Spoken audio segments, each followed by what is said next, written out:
بسم اللہ الرحمن الرحیم۔ حضرات السلام علیکم۔ حضرت صلی اللہ علیہ وآلہ وسلم نے فرمایا کہ 3 گناہ ایسے ہیں کہ جن کی سزا میں تاخیر نہیں ہوتی، ان کی سزا جلدی مل جاتی ہے، آخرت تک اس میں تاخیر نہیں ہوتی۔ ان میں سے پہلا یہ کہ والدین کی نافرمانی، دوسرا یہ کہ لوگوں پر ظلم کرنا، اور تیسرا یہ کہ احسان پر کفران۔ یعنی والدین کی نافرمانی اتنا بڑا گناہ ہے کہ اس کی سزا کے لیے آخرت تک انتظار نہیں کرنا پڑتا ہے، اور دنیا میں اسے دکھتا ضرور ہے کہ جو اس نے اپنے والدین کے ساتھ کیا ہے۔ اس لیے کوشش یہ کرنا چاہیے کہ والدین کے ساتھ جتنی زیادہ ہو سکے نیکی ہو، جتنا زیادہ ہو سکے ان کی خدمت ہو، اور ان کی ناراضگی سے کوشش یہی ہو کہ بالکل بھی ناراضگی ان کی نہیں ہونا چاہیے۔ یہ جیسا بھی بن پڑے ان کی خوشی اور ان کی آرام اور آپ کی طرف سے مطمئن رہیں، یہ کوشش ہونی چاہیے۔ ایک واقعہ ہے جو عرض کر دیں اور بات ختم کر دیں کہ ایک شخص حضرت صلی اللہ علیہ وآلہ وسلم کی خدمت میں حاضر ہوا۔ بوڑھا آدمی تھا، کمزور آدمی تھا۔ اس نے آ کے اپنے بیٹے کی شکایت کی کہ میرا بیٹا میرے اخراجات پورے نہیں کرتا، میری ضرورتوں کو پورا نہیں کرتا، حالانکہ مالدار ہے، صاحب حیثیت ہے، اس کے پاس سب کچھ ہے۔ تو سرکار نے اس بیٹے کو بلایا اور اس کو سمجھایا کہ یہ تمہارے والد ہیں اور ان کے ساتھ نیکی کرو اور ان کے اخراجات کو پورے کرو، تمہارے پاس سب کچھ ہے اللہ کا دیا ہوا۔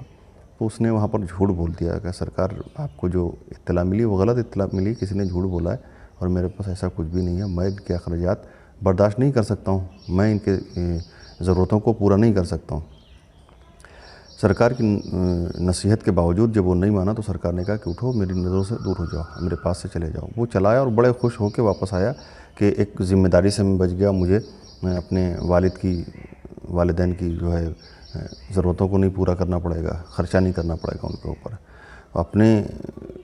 سوچ میں اور اپنے ذہن کے اعتبار سے تو بہت خوش تھا کہ بہت اچھا کام ہو گیا میرے ساتھ، لیکن وہ نہیں جانتا تھا کہ آگے کیا ہونے والا ہے۔ لہٰذا وہ گھر آیا اور کچھ دن کے بعد جو اس کا کاروبار تھا، غلہ جمع کرتا تھا، اسے بیچتا تھا، کھجوروں کا کاروبار تھا، تو جب وہ کھجوروں کے گودام میں آیا اور اس نے کھولا اور کاروباریوں کو بلایا کہ میں بیچنا چاہتا ہوں، جب وہ لوگ آئے تو دیکھا کہ وہ جو کھولا گیا گودام، تو دیکھا گیا کہ اس میں کیڑے لگ چکے ہیں ساری کھجوروں میں، اور صرف گٹھلی بچی ہے، باقی کچھ بچا نہیں۔ خیر وہ اس نے پھر ارادہ کیا کہ جو غلہ جمع کیا ہے اسے بیچ دیتے ہیں۔ جب وہ غلے کے گودام میں آئے تو کیا دیکھا کہ وہ سب غلہ تباہ برباد ہو چکا ہے، سب خراب ہو چکا ہے، اتنی بدبو پھیلی ہے کہ جو باقی پیسہ بچا تھا وہ سب صاف صفائی کے کاموں میں خرچ ہو گیا۔ اس طرح پہلی ہی اس میں کاروبار تو گیا۔ اب وہ پھر کچھ دن کے بعد وہ بیمار رہنے لگا، جب بیمار ہوا تو پھر وہ جو گھر میں سونا چاندی جمع کر کے رکھا تھا وہ بکنا شروع ہوا، اور وہ بکتا رہا، بیماری بھی ٹھیک نہیں ہوئی، کمزوری بڑھتی گئی، بیماری بڑھتی گئی، اور جو ساز و سامان جتنا بھی سرمایہ جمع کر کے رکھا تھا وہ سب دھیرے دھیرے کر کے وہ بکتا رہا۔ 2 سال نہیں گزرے تھے کہ نوبت یہ آ گئی کہ وہ عصا کا سہارا لے کے چلنے لگا، اور صرف ہڈیوں کا ایک ڈھانچہ بن کے رہ گیا۔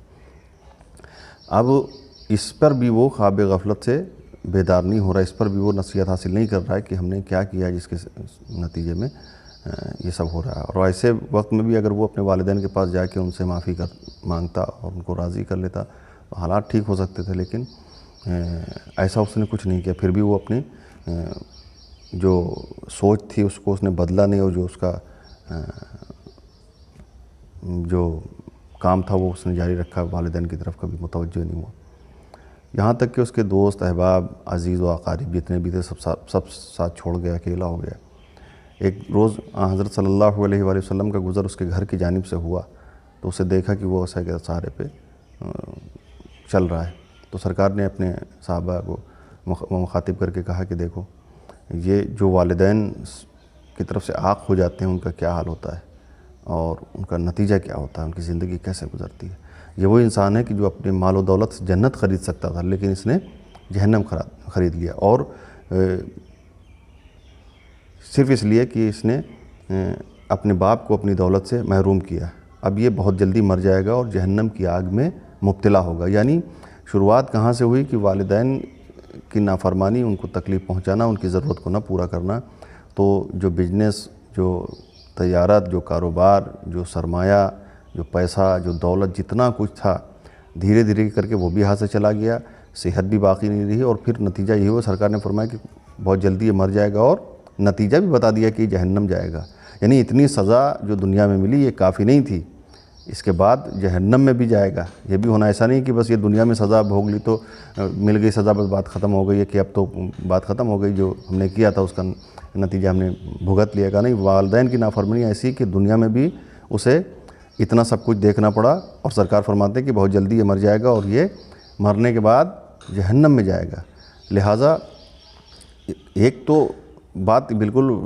ہر انسان کو سمجھ جانی چاہیے کہ والدین کی نافرمانی اور ان کو تکلیف دینا اتنا بڑا گناہ ہے کہ یہ گناہ کرنے والا دنیا میں بھی پشیمان رہے گا, پریشان رہے گا, اور آخرت میں بھی اس کا ٹھکانہ جہنم میں ہوگا. لہٰذا اپنی حیثیت کے مطابق ہر انسان کو کوشش ضرور کرنی چاہیے کہ اس کے والدین اس سے راضی رہیں, اس کے والدین اس